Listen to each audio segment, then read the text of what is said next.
کریم اما بعد رب اشرح لي صدري ويسر لي امري واحلل عقدة من لساني يفقهوا قولي الحمد لله رب العالمين احمد ونصلي على رسول کریم اما بعد رب اشرح لي صدري ويسر لي امري واحلل عقدة من لساني يفقهوا قولي الحمدللہ میرے محترمہ بہنوں، اللہ پاک کا بے انتہا فضل و کرم ہوا کہ اللہ پاک نے ہم کو اپنے مبارک دین کی فکروں کے لیے جمع فرمایا۔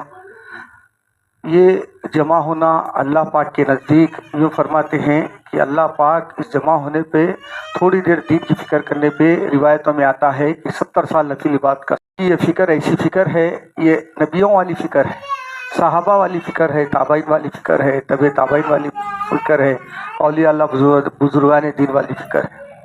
کس طرح پوری انسانیت، سارے پیغمبر دنیا میں اللہ نے بھیجے، ساروں کی زندگی کا مقصد یہی تھا کہ کس طرح یہ پوری انسانیت جہنم سے بچ جائے اور جنت میں جانے والی بن جائے، کس طرح یہ ساری انسانیت اپنے مقصد زندگی پہچان کی زندگی گزارنے والی بن جائے۔ اسی کے لیے کم و بیش 1.25 لاکھ پیغمبر دنیا میں مبعوث فرمائے گئے، اور ہر زمانے میں ہر پیغمبر نے آ کے ایک ہی دعوت دی۔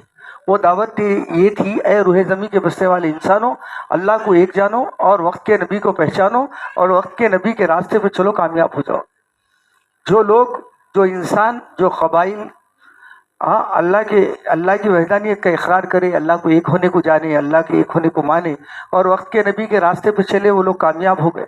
اور جو اس بات کا انکار کر دیے، جھٹلا دیے اس بات سے، ان نافرمانوں کو اللہ نے جو ہے مختلف عذابوں کے ذریعے ہلاک و برباد کر دیا۔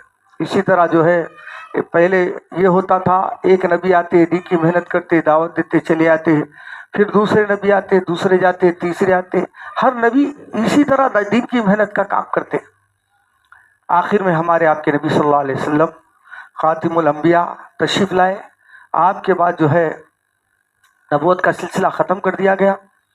اب کوئی پیغمبر، کوئی فرشتہ آسمان سے آنے والے نہیں۔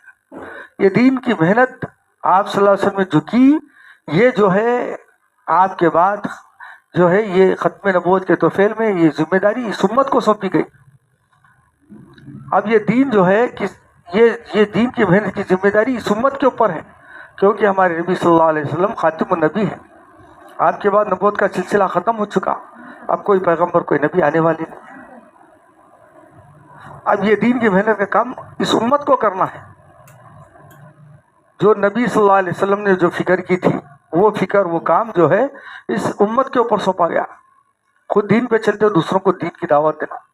فرمایا کوئی دین کی محنت نہیں کر رہا ہے اور دین کی دعوت نہیں دے رہا، تو اس کا مطلب یہ ہے کہ وہ کوئی پیغمبر آنے کا انتظار کر رہا ہے، وہ کار نبوت کے کام کو اپنی ذمہ داری نہیں سمجھ رہا ہے۔ اصل میں جو ذمہ داری ہے، سب سے بڑی ذمہ داری ختم نبوت کے توفیل میں اس امت کو سونپی گئی ذمہ داری، وہ ذمہ داری یہ ہے کہ کس طرح پوری انسانیت جہنم سے بچ کے جنت میں چلے آئے۔ ہر امتی کی فکر ہونا، کیونکہ آپ صلی اللہ علیہ وسلم کا کام، آپ صلی اللہ علیہ وسلم کی فکر طرف یہ تھی کہ پوری انسانیت جہنم سے بچ کے جنت میں جائے۔ اس کے لیے آپ رات دن فکر مند ہو رہے تھے، اور جو ہے مینا کی گھاٹیوں میں، مزدلفہ میں، طائف گئے، آپ خطرے کھائے، اور آپ کو جو ہے کفار مکہ طرح طرح کی اذیتیں پہنچائے۔ آپ اس امت کے خاطر جو ہے اپنا جان، مال، وقت، صلاحیت، ساری چیزیں قربان کر۔ آپ جب جا کے دین وجود میں آیا، مکے میں اتنی یعنی شدت تھی کہ کفار مکہ جو ہے آپ کا جینا دشوار کر دیے تھے۔ قدم قدم پہ جو ہے آپ کے کچرا ڈالا جاتا، آپ کے اوپر کچرا برسایا جاتا، اور آپ کو طرح طرح کی اذیتیں ڈالی جاتی، آپ کے اوپر اونٹ کی اودڑی لا کے ڈال دی جاتی۔ پھر بھی آپ صلی اللہ علیہ وسلم جو ہے یہی کام تھا آپ صلی اللہ علیہ وسلم کا کہ صبح سے لے کے شام تک، شام سے لے کے صبح تک کس طرح یہ پوری انسانیت جہنم سے بچ کے جنت میں جائے۔ آپ فکر مند رہتے۔ یہ فکر جو ہے بہت اونچی والی فکر ہے۔ یہ جو ہے اور مقصد ہے، یہ مقصد جس مقصد کے لیے ہم پیدا کیے گئے، ایک ہوتی ضرورت، ایک ہوتا مقصد۔ دنیا جو ہے ضرورت ہے، ضرورت مقصد نہیں ہے۔ روٹی، کپڑا، مکان، بیوی، بچے، دکان، یہ ساری چیزیں ضرورت ہے۔ مقصد وہ ہے کہ موت کے بعد ایک زندگی آنے والی ہے، لامحدود زندگی، کبھی ختم نہیں ہونے والی زندگی۔ اس زندگی کے لیے ہم کو دنیا میں بھیجا گیا. اسی کے لیے جو ہے آج دنیا میں انسان اپنی ضرورت کو مقصد سمجھ رہا اور مقصد کو ضرورت بنا لیا. دنیا کیا ہے؟ عارضی ضرورت ہے، ہمیشہ باقی رہنے والی.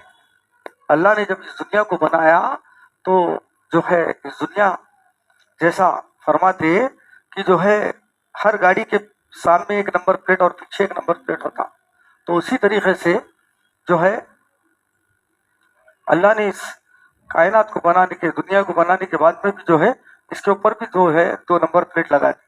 پہلی نمبر پلیٹ پہ کیا ہے؟ کلو من علیہا فان، ساری کائنات فنا ہو جانے، ساری چیزیں فنا ہو جانے، اس کو لکھ دیا. اور پیچھے کی نمبر پلیٹ پہ جیسا اس کے اوپر جو ہے کلو نفس ذائقۃ الموت، ہر جاندار کو موت کا مزہ چکھنا ہے. تو اصل میں جو ہے اس دنیا کو بناتے وقت ہی اللہ پاک جو ہے اس کا فیصلہ کر دیا کہ یہ فنا ہو جانے والی چیز ہے، اور ہر جاندار جو بھی اس میں پیدا کیا جائے گا، چاہے وہ انسان میں سے ہو، جنات میں سے ہو، وہ جانور ہو، چاہے ساری چیزوں کو موت کا مزہ چکھنا ہے. کلو نفس ذائقۃ الموت کو فکر کرنا ہے.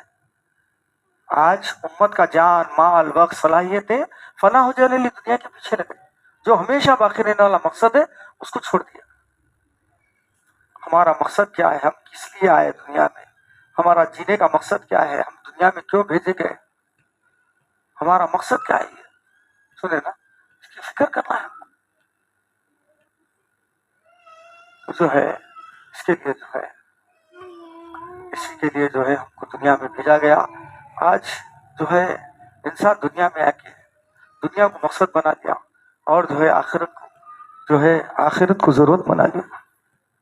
فکر کرنا ہے کہ جو ہے کس طرح یہ دین ہماری زندگی میں کس طرح باقی رہے، ہماری نسلوں میں کس طرح باقی رہے، اور نسل در نسل قیامت تک آنے والی آخری انسانیت تک یہ دین کیسا پہنچے. اس کی ذمہ داری یہ جو ہے امت کے اوپر سونپی گئی، پوری انسانیت، پوری امت کے اوپر سونپی گئی. آج یہ کام امت کرے گی تو دین پوری دنیا کے اندر باقی رہے گا. اگر یہ امت جو ہے اس کام سے جو ہے منہ پھیرے گی تو بھی جو ہے یہ جو ہے اللہ کی بہت پکڑ کا ذریعہ بنے. اس کے لیے جو ہے سب سے بڑی فکر، جب تک دعوت کا کام ہوتے رہے گا تو فرمایا امت کو 2 بڑے فائدے ہوں گے، اور دعوت کا کام نہیں ہوگا تو امت کو 2 زبردست نقصان ہوں گے. نقصان یہ ہوں گے، فرمایا کہ جو ہے دعوت دین کی محنت نہیں کریں گے تو ایمان والے ارتداد کا ماحول آ جائے گا، ایمان والے مرتد ہونا شروع ہو جائیں گے، اور غیر ایمان والے ایمان کے اندر نہیں آئیں گے، اسلام کے اندر نہیں آئیں گے. اگر یہی دین کی محنت ہوتی رہیں گی تو فرمایا مسلمان مرتد ہونے سے بچ جائیں گے اور غیر لوگ اسلام کے اندر آئیں گے. یہ ہے، یہ دعوت سے دین زندہ ہوگا. دعوت دین کی محنت کا کام جو ہے فرمایا اس کی مثال ایسی ہے جیسا ایک جھاڑ کی چھڑ کی مثال ہے. جڑ جو ہے مضبوط ہوں گی تو جھاڑ کے تنے مضبوط ہوں گے، پتے مضبوط ہوں گے، پورا جھاڑ مضبوط ہوگا. دوسرے دیگر کام یہ ہے فرمایا کہ پتوں پہ پانی ڈالنے کی طرح ہے. اور دین کی محنت کا کام، دعوت کی محنت کا کام کیسا ہے کہ جیسا جو ہے جڑ کے اندر پانی پہنچانے کا کام. کسی بھی چیز کے اوپر جب تک محنت کریں گے وہ چیز باقی رہے گی، اور جب محنت ختم ہو جائے گی تو اس چیز کا وجود ختم ہو جائے گا، چاہے دنیا کی چیز ہو آخرت کی چیز ہو. کوئی دکان کھولے، اگر دن روزانہ نہیں کھولیں گے اور جو ہے روزانہ کاروبار نہیں کریں گے تو دکان بند ہو جائے گی. تو اسی طریقے سے جیسا ایک کرانی جنرل اسٹور کھولا کوئی اور بورڈ لگا جائے کہ فلانا A to Z kirana general store, اگر اس کے اندر وہ مال نہیں لائے گا، بھرے گا نہیں کرانے کا مال، اور جو ہے اس کے اندر سودا سلوف نہیں لائیں گا، اور خالی جو ہے نام کا بورڈ رہیں گا اور اندر کوئی سامان نہیں رہیں گا، تو کیا ہوگا؟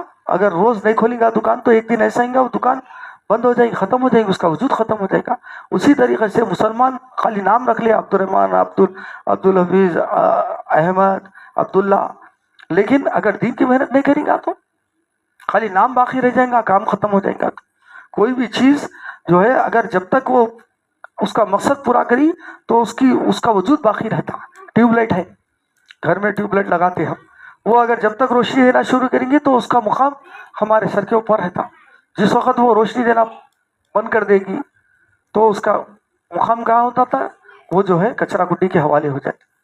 تو اسی طرح فرمایا کہ جو ہے ایک مقصد کے لیے پیدا کیا ہے آپ مسلمان، وہ اپنا مقصد نہیں پورا کریں گے تو اللہ کی پکڑ میں آ جائے گی. کل قیامت کے دن حشر کے میدان میں انسان فرمایا اگر جائے پیدائش سے لے کے جائے موت تک اگر سجدے میں گزار دیا یہ عمل کو بھی کل قیامت کے دن کم سمجھے گا اور اللہ پاک سے التجا کرے گا، اللہ جو ہے خون کے آنسو رو کے التجا کرے گا، اللہ مجھے ایک موقع دیجیے آپ، پھر میں دنیا میں جاؤں گا اور آپ کی پلک جھپکنے کے برابر نافرمانی نہیں کروں گا، بالکل آپ کے حکموں پہ آپ صلی اللہ علیہ وسلم کے طریقے پہ 100% چل کے آپ کی رضا حاصل کر کے آؤں گا. اللہ تعالیٰ بولیں گے کلّا ہرگز نہیں، کیونکہ ایک موقع ہے. اللہ دو زندگی نہیں دیے، ایک زندگی میں جا کے دنیا کر لو، کاروبار کر لو، اور پھر ہم آپ کو اور ایک زندگی دیں گے جس میں جا کے جو ہے یہ کرو، دین کا کام کرو. نہیں، اسی زندگی کے اندر دین دنیا دو کرنا ہے ہمارے. ہم خود ہی بولتے ہیں دین دنیا دو کرنا ہے. کیا ہم جو دنیا کے پیچھے جتنا وقت لگا رہے دین کے کاموں کے وجہ سے بھی اتنا وقت لگا رہے؟ ہماری صلاحیتیں، ہماری جوانی، ہماری عمر، ہماری مال و دولت، ہمارے ساری خوبیاں دنیا کے پیچھے کتنا لگ رہی، دین کے پیچھے کتنا لگ رہی؟ ہم خود ہی جائزہ لے کے دیکھیں، مقصد کے پیچھے کتنا لگ رہی، ضرورت کے پیچھے کتنا لگ رہی. آج انسان دنیا کی جو ہے چیزوں پہ رہتے رہتے رہتے رہتے دنیا کی بڑائی کو زبان سے کر رہا، کانوں سے دنیا کی بڑائی کو سن رہا، دماغ سے دنیا کی بڑائی کو سوچ رہا. اور جو ہے اسی طریقے سے فرمایا جو انسان جس چیز کا بار بار تذکرہ زبان سے کرتا اسی کو اس کے کان بار بار سنتے، اسی تعلق سے اس کا دماغ سوچتا اور اسی کا اثر اس کا دل لیتا. آج دنیا کی بڑائی کو بار بار کرنے سے اور جو ہے فنا ہو جانے والی اس دنیا کے بار بار جو ہے اس کے تذکرے کرنے سے زبان جو ہے بار بار اس کا تذکرہ کر رہی، کان اسی کو سن رہے، دماغ اسی کے بارے میں سوچ رہا اور دل اسی کا اثر لے رہا. اسی لیے جو ہے ہمارا دل جو ہے دین کی طرف مائل نہیں ہو رہا، فوری دنیا کی طرف مائل ہو جا رہا. دنیا کی ہر چیز میں لذت محسوس ہو رہی انسان کو، لیکن عبادات کے اندر، اللہ کی اطاعت کے اندر، اللہ کے حکموں کے اندر، اللہ کی فرما برداری کے اندر آج انسان کی کاہلی سستی پیدا ہو رہی. فرمایا یہ ایمان جو ہے، ایمان کی بھی 3 سطح ہیں. فرمایا ایمان ایک مقام پہ قائم نہیں رہتا، یہ ایمان بڑھتا یا گھٹتا. ایک فرشتوں کا ایمان ہے جو نہ بڑھتا نہ گھٹتا، ایک ایمان انبیاء کا ہے فرمایا ہر سانس پہ بڑھتا، ایک ایمان ہمارا ہے جو بڑھتا یا گھٹتا، محنت کریں گے تو بڑھے گا نہیں تو گھٹے گا. فرمایا ایمان جتنا مضبوط ہوگا اندر سے، یہ ایمان ایک ایسی مایا ہے ہمارے اندر، یہ نظر نہیں آتی لیکن یہ اندر کی ایک روشنی ہے، یہ اندر کی قلب کے اندر کی دل کے اندر کی ایسی روشنی ہے، ایمان کی روشنی. اسی کے بقدر انسان اپنے دین پہ چلتا. اور ایمان مضبوط ہوتا تو پھر کیا ہے بولے تو وہ جو ہے اللہ کے حکموں پہ، اللہ کے جو حکم ہے اس کو 100% پورا کرتا. جب ایمان کمزور ہو جاتا تو فرمایا پھر اللہ کے حکموں میں کوتاہی کرنا شروع کر دیتا. یہ ایمان کا قوت ہے جو انسان کو اعمال پہ ٹھہرا کرتی. ایمان جتنا مضبوط ہوگا عمل اتنا مضبوط ہوگا، ایمان کمزور ہوگا عمل کمزور ہوگا. ایمان کیسا بڑھے گا؟ ایمان فرمایا ایمان کی محنت سے بڑھے گا، دعوت کی محنت سے بڑھے گا. جب ایمان بڑھے گا تو عمل کرنا آسان ہو جائے گا، ورنہ ایمان کمزور ہو جائیں گا تو مسجد کے سیڑھیاں چڑھنا مشکل ہو جائے گا. بولے ایمان ہمارا اتنا کمزور، یہ ایمان اگر آج ہمارے کو جو ہے گھر سے مسجد تک نہیں لا رہا اور جو ہے ہمارے کو دکان سے جو ہے اللہ کے گھر تک نہیں لے کے جا رہا تو پھر یہ ایمان کیسا ہم کو دوزخ سے بچا کے جنت میں لے کے جائیں گا؟ سوچنے کی بات ہے. یہ کمزور ایمان ہم کو کیسا دوزخ سے بچا کے جنت میں لے کے جائے گا؟ ہم کو غور و فکر کرنا ہے، ہم کئی کے لیے پیدا کیے گئے اور ہمارا مقصد کیا ہے. ہم سمجھ رہے دنیا محنت سے آتی، دین خالی دعاؤں سے آتا. ایسا ہوتا کہ نہیں ہوتا؟ جیسا دنیا فرمایا جیسا دنیا محنت سے آتی دین بھی محنت سے آتا. ایسا نہیں ہے کہ جو ہے آج مسلمان سے کہا جا رہا بھائی جو ہے آئیے مسجد کے لیے تشریف لائیے، بورا مول صاحب دعا کرو، مول صاحب دعا کرو. دکان کو جانے کے لیے تو مت جا بھائی، دکان کو نکو جا، میں دعا کرتا ہوں بولتا سن رہا. نہیں مول صاحب ایسا کیسا ہوتا، میرے کو جانا پڑتا دکان، نہیں تو 20 بچے والا آدمی دکان میں جا کے دکان کھول کے کاروبار کرنا پڑتا میرے کو، بھائی 4 پیسے کمائے تو 20 بچوں کی پرورش کرنا ہے. ایسا کیسا ہوتا بولتا. دکان کے بارے میں تو اس کو بولنے کی ضرورت نہیں پڑ رہی، لیکن دین کے بارے میں